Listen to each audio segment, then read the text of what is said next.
그러다 보니까 완전 직업이 된 거죠. 이게. 지금은 화살의 시대는 아닙니다. 그리고 위쪽도 좀 봐주시기 바랍니다. 야, 좋죠. 왼쪽. 네. 봐주시기 바랍니다. 네, 오른쪽. 세 번씩이나 또 인사를 드리게 돼가지고 좀 죄송스럽기도 하고 또 반갑기도 하고 그렇습니다. 네, 이어서 밥 먹고 도망간 놈입니다. 한 7년 전에. 그 고시공 받은 아이씨. 네 시험 붙었나? 예, 이제는 변호사 됐습니다. 과연 그분의 어떤 인생의 한 단면을 제가 과연 자신 있게 그런 누를 끼치지 않게 표현할 수 있을까? 감히 겁이 좀 나는 거죠. 자신감에 대한 그런 부분들 때문에 한번 거절했던 그런 기억이 납니다. 그럼에도 불구하고 잊혀지지 않는 시나리오, 잊혀지지 않는 얘기들 그런 것들이 저를 사로잡았던 것 같습니다. 사실 그분께서 정치적으로 어떤 평가를 받고 역사적으로 어떻게 역사상 어떻게 남으실지는 모르겠으나 분명한 거는 이 영화의 배경이 되는 그 80년대를 관통하면서 살아오셨던 그분의 태도, 삶의 태도, 그리고 어떤 치열한 열정 같은 것들은 지금 수십 년이 지나도 저희들에게 큰 울림으로 다가온다라는 것은 분명한 사실인 것 같습니다. 그래서 저희들은 이 영화 자체가 어떤 정치적인 논란이나 어떤 잣대로서 평가를 받기보다는 그렇게 받으려고 작품을 만든 것도 아니고 그런 출발점도 아니고요. 이 영화는 그 시대에 우리의 어떤 주변에서 우리가 늘 같이 호흡했던 여러 사람들의 모습을 통해 가지고 지금 우리가 현재 살고 있는 사람들에게 많은 어떤 느낌을 주기 위한 아주 대중적인 영화의 어떤 출발점에서 시작이 됐던 거는 확실한 것 같습니다. 그래서 그런 점에서는 큰 부담이 없었던 것 같고요. 송강호 선배님, 오다리 선배님, 김영애 선배님 연기하시는 걸 처음 봤을 때 저는 그게 더 기억에 많이 남는 것 같아요. 어땠어요? 첫 번째 딱 드는 생각. 아니, 그 제가 이제 연기에 대해서 어떤 설명을 잘 못하겠지만은 이때까지 제가 봤던 그런 연기랑은 다른 뭔가가 있는 것 같은 거예요. 이때까지는 누구의 연기를 봤나요? 80년대가 우리나라에서 혹은 이제 전 세계에서 유례가 없을 정도로 산업화, 민주화 그리고 심지어 이제 정보화 혁명까지 동시에 일어났던 시기였거든요. 보통의 각오로 살기에는 참 힘들었던 시대였고 너무 그 시대의 흐름이 셌기 때문에 그 시대의 흐름 속에서 상식을 좀 지키려고 그러나 굉장히 열심히 그걸 지키고자 노력했던 얘기를 조금 이제 지금 치열하게 살고 계신 분들에게 좀 같이 공유하고 싶다 그런 의미에서 작업했었어요. 파이팅을 힘차게 외치도록 하겠습니다. 변호인 파이팅!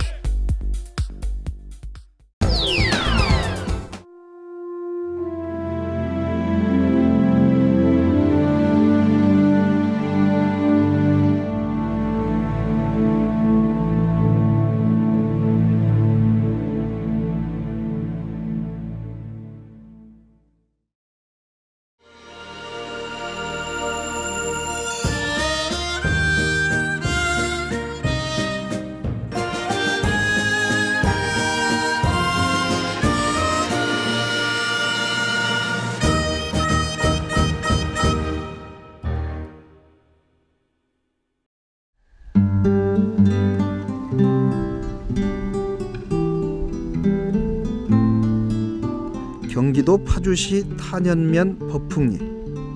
나지막한 산 아래로 난 비포장도로를 따라 들어가다 보면 고즈넉한 곳에 아담한 2층 집이 보입니다. 바로 영집 궁시박물관입니다. 궁시는 활과 화살을 이루는 말입니다. 이 박물관은 국가지정 주요 무형문화재 제47호 궁시장 영집 유영기 선생이 설립한 대한민국 최초의 활과 화살 전문 박물관입니다. 4대째 내려온 가업을 이어받아 화살 만드는 일로 평생을 살아온 유영기 선생. 활의 고장 이해천과 함께 화살로 이름을 날렸던 장단에서 태어나 숙명적으로 화살과 가까울 수밖에 없었다고 합니다. 그는 어떻게 화살 만드는 일을 시작했을까요? 실제 나도 이거 하기 싫었어요. 그러나 노인네가 앉아서 살을 만들고 있을 때 그 호불호 가면서 하시는 걸 보니까 안타깝다 그야. 그때 이거 하나에 쌀이 한 마리고 고기를 한 개 샀어요. 그러면 바로 3개밖에 못 만든다고 하지만은 3개면 쌀이 2마리 아닙니까? 그러면 우선 인건비는 나오지 않냐 그거죠. 뭐 그때 피난 도중이고 또 어려운 시절이니까 도와드리다 보니까 완전히 직업이 된 거죠 이제 이게. 지금은 화살의 시대는 아닙니다. 하지만 그는 아직도 화살의 시대를 살고 있습니다. 서울은 물론 저 북쪽 신의주에서까지 주문을 받았다는 화살 제작 가문의 후손답게 화려했던 시절에 대한 자부심을 애써 감추려 하지 않습니다. 북으로는 운기 도문까지 들어갔고 화살이 아랫역으로는 남해까지 내려갔었어요. 그래서 전국에서 이름이 있었고 휴전 협정되고 나서 다시 활이 부활을 시작할 때 장단 역전하고 아랫역에서 그 한량들 옛날 한량들이 아버지 이름을 알아가지고 주문을 하니까 그 장부터 계속 했거든요. 장단서도. 아 그러니까 선생님 참 고향이 그쪽 장단. 네네 장단입니다. 네네. 장단인데 지금 어떻게 휴전선 안쪽으로 들어가 있는 쪽입니다. 장단 역전입니다. 바로.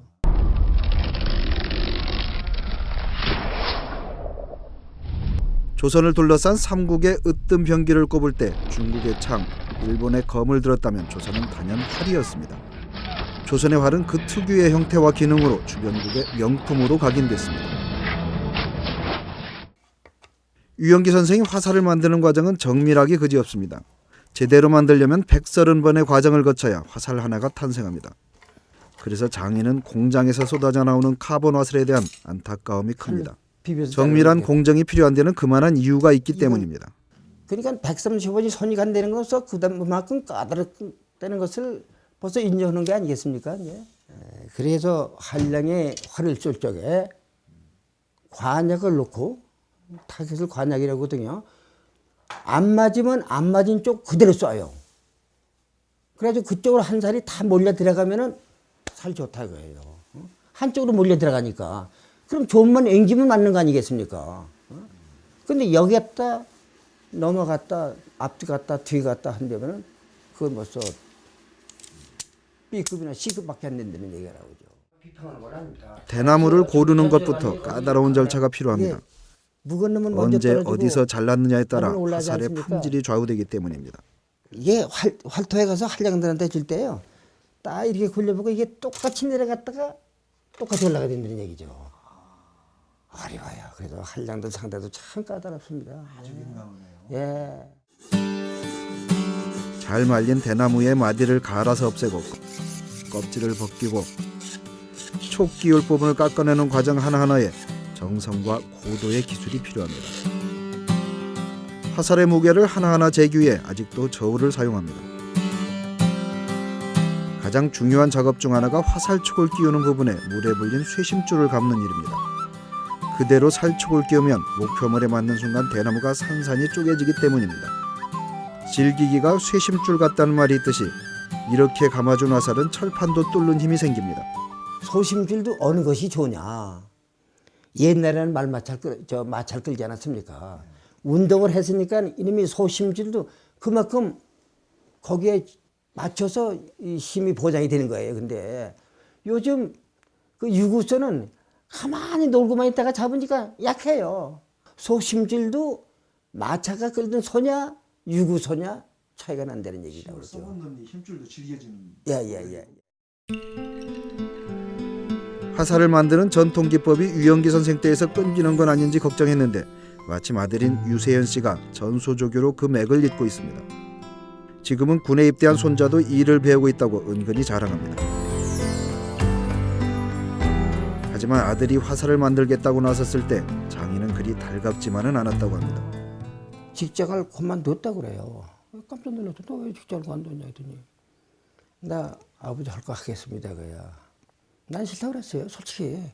이거 밥 못 먹는다. 그때도 가본 자꾸 나올 무렵에 뭔가 위태감을 느꼈거든요. 내가. 아니다 그야 자기는. 우리 몇 대의 긍도 있고 하니까 하겠습니다. 그야. 비록 뭐 잘 살고 부천으로 있지는 못하지만 걔도 뭔가는 뿌리는 내려가지고 앞으로 계승하지 않겠느냐 할 때는 좀 어느 정도의 자부심을 갖고. 주요 무형문화재는 역사 문화적 가치에 비해 먼저 인식 부족과 경제적 문제 등으로 전승 체계가 제대로 이루어지지 않고 있는데요. 문제는 나는 할아버지서부터 아버지서부터 대를 이어서 그대로 그걸 인수해 나와가지고 현재도 전통공예 옛날의 식으로 다 그대로 보급해 나왔지만은 앞으로 조교가 과연 우리보담도 우리 보유자보담도 오히려 조교를 더 우상시켜줘야 되지 않겠느냐. 우리는 저희가 알아야 이제는. 잘 하셔야 그게 또 이어지고. 그렇죠. 그래야 제대로 뿌리를 내리죠. 하실 수밖에 없으니까. 뿌리가 흔들려 보세요. 그 나무가 뭐가 되겠습니까? 마찬가지죠 이제. 유영기 선생과 함께 박물관을 둘러봤습니다. 네. 박물관에 대한 그의 긍지는 대단합니다. 우리 전통을 후대에게 전해주고 싶다는 열망이 곳곳에 정성스럽게 배어 있습니다. 삼국시대는 이러하고 조선시대는 이러하고 효시는 어떻고 전쟁 무기는 이런 거 있다 하는 것을 우리 자라나는 학생들한테 보여주는 것이 나의 큰 임무가 아니냐. 우리나라의 동의적으로서의 하나의 그 긍지를 좀 일러줘야 되지 않겠느냐 하는 생각이 듭니다. 내가. 평생을 화살 만드는 데 바쳐온 장인. 본인은 장인의 정의를 어떻게 내릴까요? 나 잘난 거 없습니다. 내가 그만한 대우를 받을 적은 없습니다. 단지 내가 여쭙게 되는 것은 고집스러운 거 하나밖에 없습니다. 그 고집으로 여지껏 흘러왔고 그 고집이 아니었다면 못한다고요.